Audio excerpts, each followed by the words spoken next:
பயம் கவலை நீங்கவும் விரோதிகள் உண்மை தோழர்களாக ஆகிவிடுவதற்காகவும் ஒருவனுக்கு அரசாங்க பயம் கவலை ஆகியவைகள் ஏற்பட்டால் லுஹருடைய தொழுகைக்கு பிறகு 500 தடவைகள் யா வாஹிது ஜல்ல ஜலாலுஹு என்று ஓதி வர வேண்டும். பரம விரோதிகளும் அவனுடைய உண்மை தோழர்களாகி விடுவார்கள்.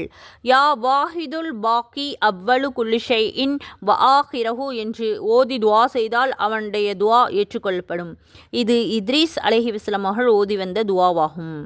ஒருவர் அல்லாஹும்ம இன்னி அஸ்அலுக பிஸ்மிகல்லாஹி வாஹிதில் அஹதில் பர்திஸ் சமதில்லதி லம் யலித் வலம் யூலத் வலம் யகுல்லஹு குஃபுவன் அஹத் என்று துவா செய்தார்.